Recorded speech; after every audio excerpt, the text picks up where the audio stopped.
اس وقت میرے ساتھ موجود ہیں جناب مرزا اختیار بیگ صاحب، جو کہ پاکستان کے بڑے پرومیننٹ بزنس مین بھی ہیں، ممبر نیشنل اسمبلی بھی ہیں، اور ان کے آرٹیکلز اکانومی کے حوالے سے، ٹریڈ کے حوالے سے بڑے معروف رہتے ہیں۔ السلام علیکم سر۔ وعلیکم السلام جی، کیسے مزاج ہیں؟ اللہ کا بہت کرم ہے۔ ماشاءاللہ جی، مجھے بتائیے گا مرزا صاحب کہ 2026 کو ایز این اکنامسٹ آپ کیسا دیکھ رہے ہیں، اور کیا اس سال میں جو ہمارے معاشی بحران تھے جو پچھلی گورنمنٹ کی وجہ سے بھی کریٹ ہوئے، کیا ہم اس سے نمٹ سکیں گے یا وہ ختم ہو جائیں گے مکمل؟ جی، پہلے تو یہ ہے کہ 2025 میں ہم نے کافی بہتر پرفارم کرا۔ پہلے سفارتی سطح پہ بات کر لیتے ہیں، ہم نے ڈپلومیٹیکلی دنیا میں ایک اہم مقام بنایا۔ انڈیا کے ساتھ جو کنفلکٹ ہوا تھا اس کے بعد دنیا نے ہمیں ایز اے بہادر قوم ایکسیپٹ کیا، اور اس میں امریکہ کے ساتھ تعلقات میں بہتری آئی ہے۔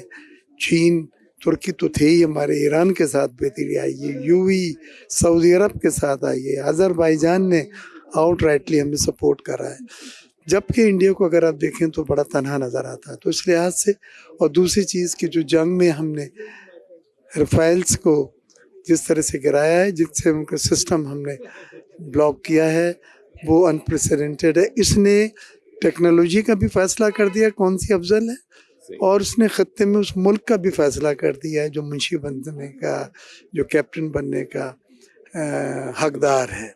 تو اس لحاظ سے میں سمجھتا ہوں یہ ہر پاکستانی کے لیے 2025 میں کہ یہ وہ واقعات ہیں جس سے ہم فخریہ بتلا سکتے ہیں۔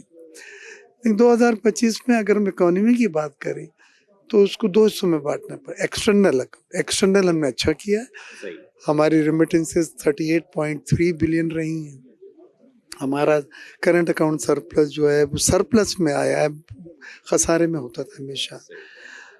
ہماری ریزروز بڑے 21 بلین ہو گئے ہیں، جس میں 5 بلین جو ہیں وہ کمرشل بینکوں کے، 16 بلین جو اسٹیٹ بینک کے ہیں۔ تو یہ 3 مہینے کی امپورٹ کے قابل ہیں ہمارے ریزروز۔ اسٹاک ایکسچینج نے انپریسیڈنٹڈ جو پرفارمنس دی ہے، 2025 کے اینڈ میں 1,76,000 1,77,000، اب تو اس کے بھی اوپر چلا گیا ہے۔ وہ پی ایکس انڈیکس جو ہے وہ ہمیں یہاں پہ مار پڑی ہے۔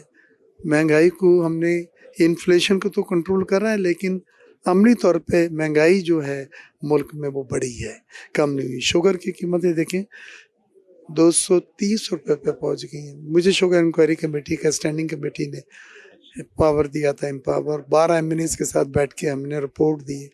سب مینوپولیشن ہے، کارٹلائزیشن ہے، پہلے ایکسس دکھا کے ایکسپورٹ کر دی، پھر قلت کا شور مچا کے امپورٹ کی، اس پہ ڈیوٹی ٹیکسز معاف کرائے، تمام کے نام دیے، انسٹیٹیوشن کے نام دیے۔ کمپیٹیٹو کمیشن ناکام رہا ہے کارٹلائزیشن کو توڑنے کے لیے۔ اکانومی کے لیے ضروری ہے کہ ڈپلومیٹک ریلیشنز جو ہے وہ بڑے اسٹرانگ ہونے چاہیے، اور پاکستان میں اکنامک ڈپلومیسی فورم کے فاؤنڈر پریزیڈنٹ جناب فاروق افضل صاحب ہمارے ساتھ اس وقت موجود ہیں، ان سے ہم بات کریں گے۔ السلام علیکم جی وعلیکم السلام سر۔ یہ بڑا امپورٹنٹ فیکٹر ہوتا ہے کہ معیشت میں بہتری، ایکسپورٹ میں بہتری تب آئے گی جب جناب ڈپلومیٹک ریلیشنز اچھے ہوں ممالک کے ساتھ۔ آپ کا فورم اس ویژن پہ کام تو کر رہا ہے، لیکن واٹ ڈو یو تھنک کہ 2026 میں پاکستان کی اپنی ایکسپورٹ بڑھائے گا مزید؟ دیکھیں، ایک ہوتی ہے political diplomacy, we are working purely on economic diplomacy.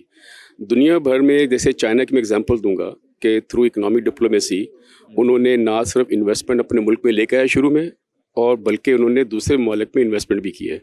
اور پاکستان میں سی پیک کی اگزامپل ہے، افریقہ میں، ساؤتھ امریکہ میں، ہر جگہ they basically went and they invested money and they are getting their advantages out of that. ٹھیک ہے، اب ہمیں دیکھیے پاکستان کسی ملک کی بھی اس وقت، جو ہمارے ملک کی خاص طور پہ معیشت اسی وقت بہتر ہو سکتی ہے اگر ہم زیادہ سے زیادہ انویسٹمنٹ کروائیں اور کریں لوکل، سیکنڈلی ایکسپورٹ بڑھائیں، اور جو بھی ہماری امپورٹ سبسٹیٹیوشن انڈسٹریز ہیں ان کو پاکستان میں لگائیں، تاکہ ہمارا انڈائریکٹلی جو فارن ایکسچینج باہر جاتا ہے وہ بھی بچے۔